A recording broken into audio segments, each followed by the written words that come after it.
Bismillahirrahmanirrahim. Assalamualaikum warahmatullahi wabarakatuh.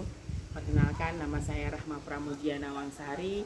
Saya mahasiswa program doktoral ilmu syariah Fakultas Syariah dan Hukum Universitas Kalijaga Yogyakarta. Hari ini saya memiliki tugas dari Prof. Dr. Marhumah mengenai mata kuliah Al-Quran dan Hadis tentang teks dan konteks. Di sini saya akan menjelaskan tentang tugas review tentang cendekiawan muslim yang terlibat dalam kajian hadis non-muslim dan reaksi barat terhadap karya-karyanya. Di sini ada dua tokoh, yaitu Fuad Sezgin dan Mustafa Azmi. Tentang karya ilmiah barat mengenai literatur hadis, Sezgin dan Yazmi mengkritik pendekatan dan premis para sarjana barat terhadap literatur hadis awal dan mengargumentasikan keandalan transmisi hadis berdasarkan literatur muslim. Sezgin secara khusus fokus pada rekonstruksi sejarah literatur hadis awal dan evolusi literatur hadis. Sementara Azmi mengatakan bahwa metode dan kesimpulan Joseph Katz tentang literatur hadis awal pandangan Sezgin didasarkan pada transmisi tertulis yang berkelanjutan sejak zaman awal, dan ia mengutip laporan dari sumber-sumber muslim awal untuk mendukung argumennya. Kemudian evolusi tersebut menurut Sezgin itu terdapat beberapa fase. Fase yang pertama adalah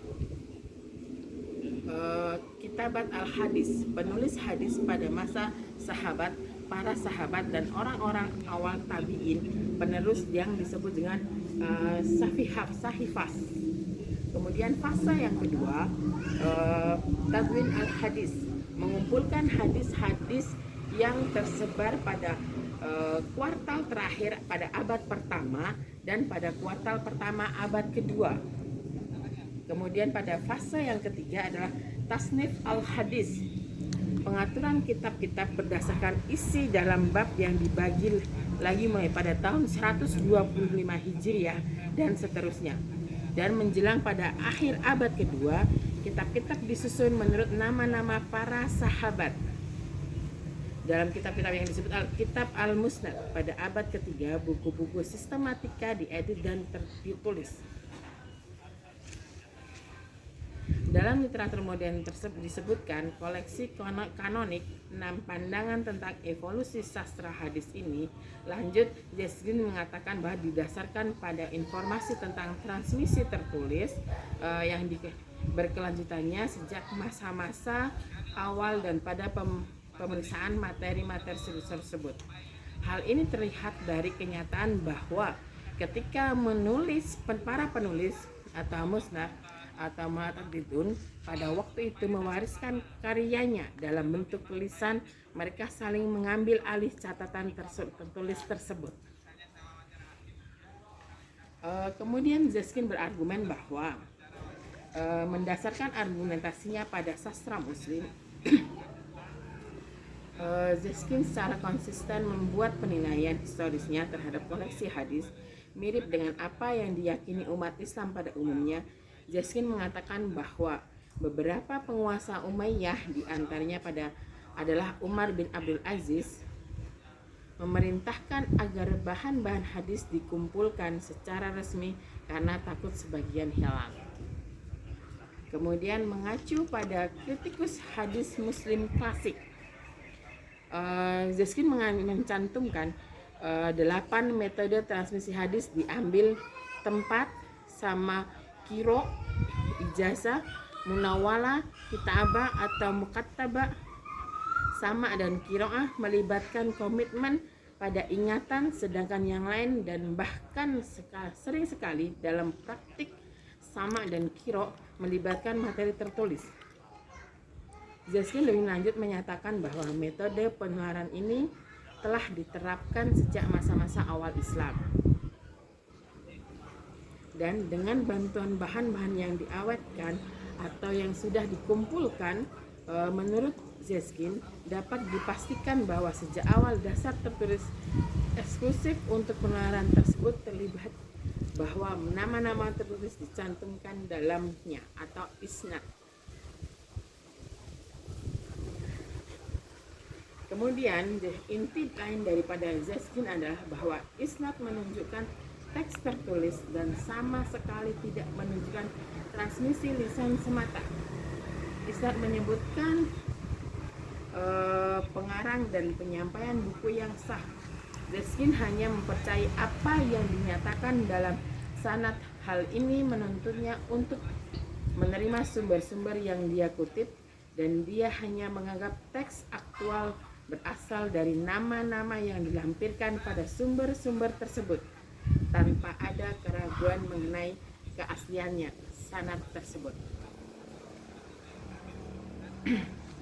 Pada fase selanjutnya, Zaskin mengatakan bahwa beliau menegaskan kembali bahwa perbandingan antara yang tertua dilestarikan dalam buku hadis dengan koleksi hadis selanjutnya, kemudian membuktikan adanya hak indikasi sanad yang dipilih dari kutipannya, tetapi yang terpenting menetapkan bahwa susunan materi dan pembagian bab-bab dari kompilasi hadis selanjutnya mengacu pada buku-buku yang telah dikutip sebelumnya atau kumpulan hadis-hadis yang diriwayatkan oleh para ulama sebelumnya.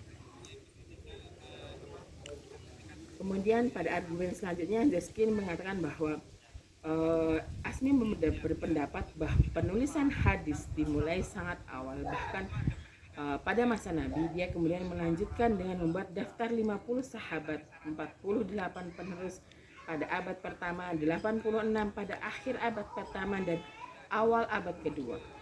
Ada 256 pada awal abad kedua yang terlibat dalam kegiatan kesusastraan. Asmi berpendapat bahwa sanad mulai digunakan setelah pembunuhan Khalifah ketiga Utsman bin Affan kemudian ketika manusia melakukan transmisi hadis tidak bisa lagi secara otomatis dipercaya, tapi memiliki mereka keandalan, kebenaran dan karakter harus diteliti. Jadi para penulisnya itu ada ketentuan tersendiri sehingga bisa diakui untuk menuliskan hadis atau penulis hadis menggunakan metode sama dan kirok tadi. Kemudian klaim Skatz tentang hadis. Teori Skatz yang mendukung pendapatnya tentang hadis adalah bahwa isnad hadis secara bertahap membaik dan bahwa hadis disampaikan secara acak. Tetapi ketika situasi merupakan isnad lengkap, baik tokoh sejarah maupun tokoh fiktif dipilih untuk mengisi celah dalam isnad. Skatz juga mengklaim bahwa praktik hadis, penulisan hadis ada terlebih dahulu dan tradisi dari Nabi dan para sahabat muncul kemudian. Yang kedua, dia juga mengutip contoh-contoh yang dia gunakan untuk mendukung teorinya, seperti bagaimana penciptaan otoritas tambahan yang dilakukan. Jadi Skatz menolak bahwa hadis itu dari Nabi Muhammad, tapi sudah ada muncul dan tradisi sebelum adanya Nabi. Kemudian Asmi menolak membela tokoh Islam dengan penolakan pemikiran Skatz. Asmi membela histori sanad dengan menyoroti bahwa informasi yang digunakan Skatz berasal terutama dari sumber-sumber abad ketiga atau lebih baru dan hanya menyebutkan sumber-sumber tersebut tanpa ragu tentang keaslian mereka.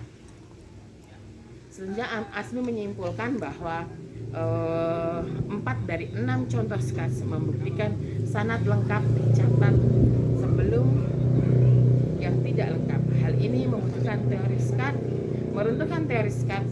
Hadis yang paling lengkap adalah yang terbaru. Dengan kata lain, bila sanad tidak lengkap muncul dalam karya selanjutnya agar lebih lengkap, belum tentu merupakan perbaikan atau rekayasa para sarjana. Kemudian fenomena ini mungkin saja disebabkan oleh sifat dan karakternya fikih atau literatur fikih yang terus mengalami perkembangan.